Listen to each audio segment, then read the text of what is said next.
Hello everyone, we hope you're all doing beautifully well. Today's valued viewer request is from Overclocker, 9 hours ago on the social media. Do a Charlie Brown, Franz Stigler reenactment cap. Oh, it's reenactment hyphenated, I see. I've been spelling it all wrong, because I put it without a hyphen. What do you guys think? No, I don't think so. Sweet, I've only got about 500 videos change. I thought this was like a joke. I didn't think because Charlie Brown and, you know, you understand. But it turns out it is a thing. Charlie Brown and Franz Stigler incident. The Charlie Brown and Franz Stigler incident occurred on 20 December 1943 when, after a successful bomb run on Bremen, 2nd Lieutenant Charlie Brown's B-17 flying fortress named Ye Old Pub was severely damaged by German fighters. Luftwaffe pilot Franz Stigler, who we may have to call Hugo Stieglitz because of the coolness of his name, had the opportunity to shoot down the crippled bomber but did not do so. After an extensive search by Brown, the two pilots met each other 50 years later and developed a friendship that lasted until Stiegler's death in March 2008. What an excellent story. Pilots, 2nd Lieutenant Charles L. Brown, a farm boy from West Virginia, in his own words, was a B-17F pilot with the 379 Bombardment Group in the USAAF. 8th Air Force, stationed at RAF Kimbolton. That's interesting, because where I used to live with my mama was maybe just a few miles from Kimbolton, so that's awesome. Mama, Baba, in England. Franz Stigler, a former Lufthansa airline pilot from Bavaria, was a veteran Luftwaffe fighter pilot attached to Jägergeschwader 27. What about the mission here? We've got the occupants in the B-17. Here we've got the bomb run where it starts getting sexy. Brown's B-17 began its 10-minute bomb run at 8,000 or 27,000 feet. Wow, they go high, don't they? With an outside air temperature of, yikes, minus 60 Celsius.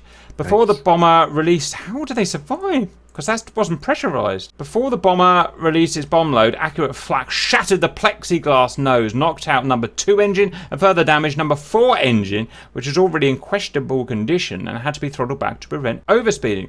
The damage slowed the bomber. Brown was unable to remain with his formation and fell back as a straggler. Oh, it's going to get picked off, I see. A position from which he came under sustained enemy attacks. Brown's struggling B-17 was now attacked by over a dozen enemy fighters, a mixture of Bf-109s and Focke-Wulf FW-190s of Jägergeschwader 11 for over 10 minutes.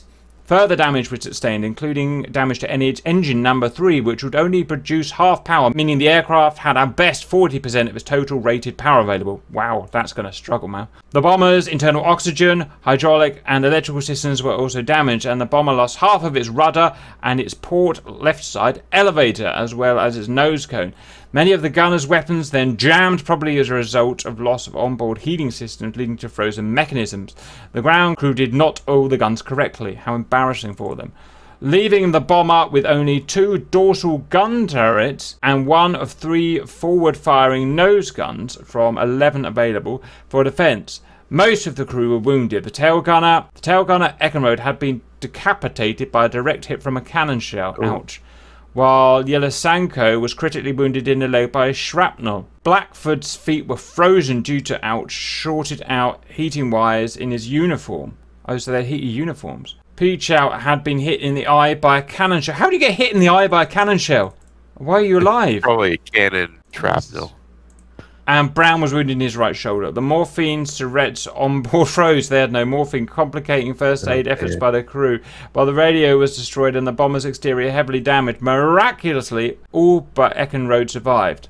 So this is already a crazy story. This is just one look at an onboard struggling B-17. They must have all been like this, all the ones that got hit badly. Yeah. How nasty is that? Bomber command, not a good place to be. No.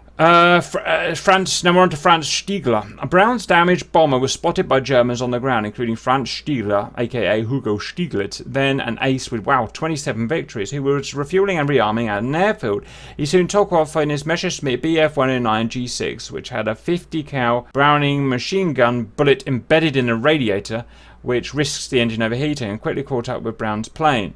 Through the damaged bomber's airframe, Stigler was able to see the injured and incapacitated crew. Wow. God, I would love to see, and it's horrible, I'd love to see the condition of the aeroplane. To the Americans' pilot's surprise, Stigler did not open fire on the crippled bomber. He recalled the words of one of his commanding officers from Jägerschwader 27, Gustav Lordell, during his time fighting North Africa. "If I ever see or hear of you shooting at a man in a parachute, I will shoot you myself." Very virtuous. That's very good. Stigler later commented to me, "It was just like they had been in a parachute. I saw them and I just couldn't shoot them." Twice, Stigler tried to get Brown to land his plane at a German airfield and surrender or divert in a nearby neutral Sweden, where he and his crew could receive medical treatment and be interned for the remainder of the war. Brown and the crew of the B-17 did not understand what Stigler was trying to mouth and gesture to them, and so flew on. Stigler later told Brown he was trying to get them to fly to Sweden. He then flew near Brown's plane in a formation on the bomber's port side wing, so German anti-aircraft units would not target it. Wowza. He then escorted the damaged B-17 over the coast until they reached open water.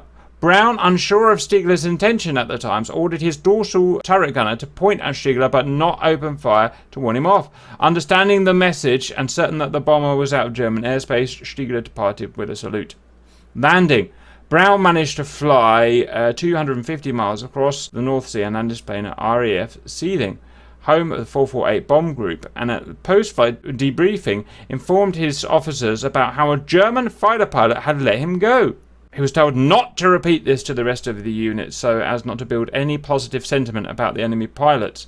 Brown commented, "Someone decided you can't be human and be flying in a German cockpit." Stigler said nothing of the incident to his commanding officers, knowing that a German pilot who had spared the enemy while in combat risked execution.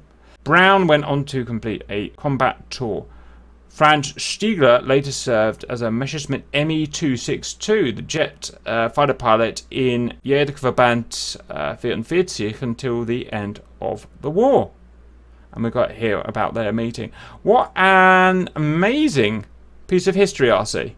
And I wonder how many times things like that were repeated and maybe not even recorded for various reasons. I can't promise mine and RC's reenactment is going to go the same way. Stand by.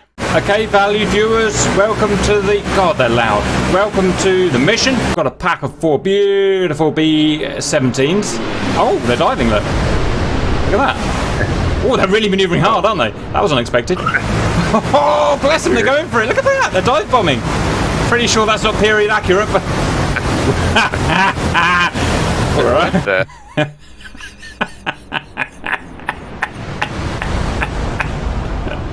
Alright. They're leveling out. They're fine, RC. You worry too much about things. That was hilarious. Oh, they're leveling out. Right, they're going to drop their load on Bremen. If you're asking why I'm not using a World War II map, I've run out of hard disk space and there's not much I can do about it at the moment. Oh, they've gone below cons. Maybe to avoid detection.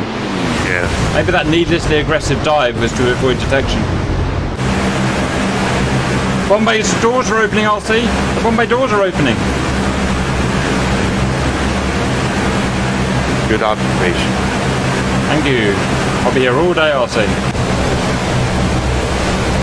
Oh my goodness! The bomb's away. Meow. Get out of there, boys. Back to Dover. That's an order. An order. We're going to bomb period accurate Bremen. Are you ready for this, RC? Because it's about to happen. Look at all the bombs. There's thousands of them.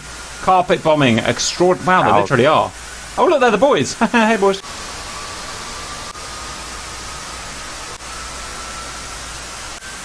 And wait for it. Oh, dans le visage.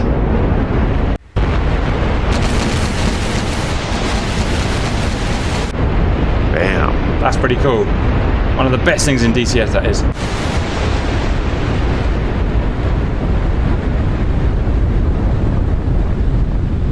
Look at that, they've completely destroyed them. Okay, downtown Bremen, on fire, baby. Oh my god, they've gone crazy. They've gone crazy again, RC. What are they doing? What are they doing? Don't know. The enemy fighters are scrambling, but they're not up yet. What on earth are they doing? What's the matter with you, weird bombers? You know what, RC, it's just the way they fly. Leave them be. Leave them be. Ye Old Pub is this one that's just... Oh my goodness! Looking to the starboard. Well, I just did a sonic boom. Starboard, 4 enemy fighters. Okay, we've got a 4-ship Focke-Wulf 190 D9s by the looks of it. And a rogue BF-109 G6 RC. Okay, it appears that ye old pub sustained engine damage on the bomb over Bremen. It's falling back from the other guys. We are diving for the deck, by the way. I haven't commanded them to do that. They're just doing it.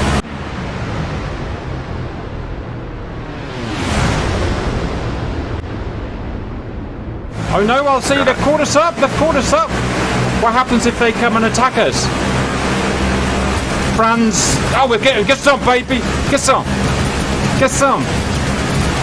Okay, RC. You may have to shoot those Focke-Wulf 190s down for us. Yeah, get some. Hugo Stieglitz come to save the day, RC.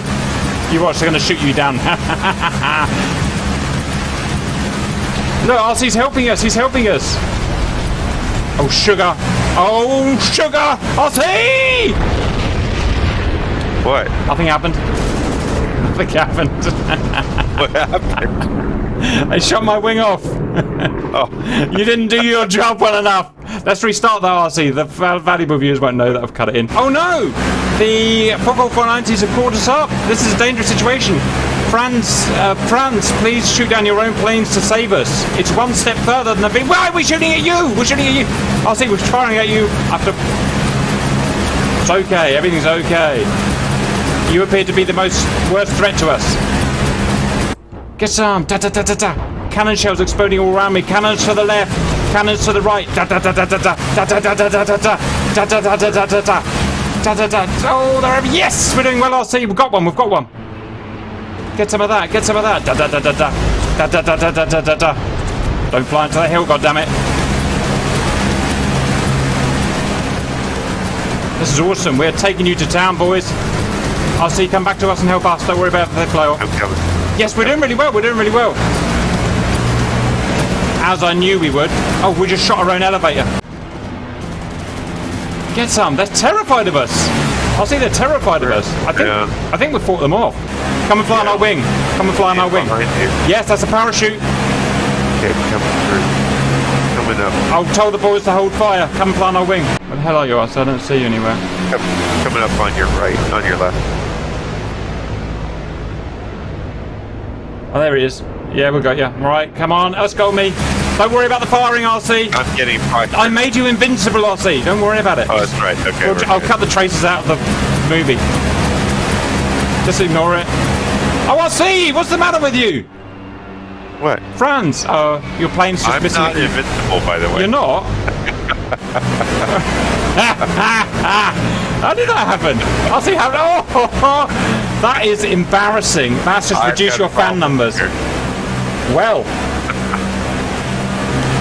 I'll see. What can I say? You've let us down again. Plus, there's pornography on the side of this, so it's going to get me demonetized. That is the true and accurate story, bullet for bullet, how Charlie Brown's ye old man, ye old bell, ye old I've forgotten, ye old farm, I think it was, escaped back to Dover / Kimbolton, and RC followed us all the way. Anything you want to add to that, Super RC? Oh, we've got engagement again, RC. Stand by. We would have ended there, but. Oh yeah. Bogachev said, you're going to get some more, baby. God, this is cool. Ba ba ba ba ba. Ba ba ba ba ba ba. Get some, baby. Get some, baby. We are nailing them. Do the front cannons fire? I bet everything fires. It seems to have fixed everything now. It all works there. Da, da, da, da. Uh-oh. Oh yeah, it works. Oh, there's something wrong with our pilot. We are going to run into the ground, RC. So cool. Is he gonna pull up? Bogachev, don't you do it to me, Bogachev. Bogachev, don't you do it to me. He doesn't have the speed though. Yes! Super Bogachev. Get him with the front gunners, boys. This guy flies all weird and stuff. Marty! Marty! Marty! No. Uh-oh. Get it on the bug report. Oh, how embarrassing for all involved. in the making of this video. I hope you enjoyed that and see you later.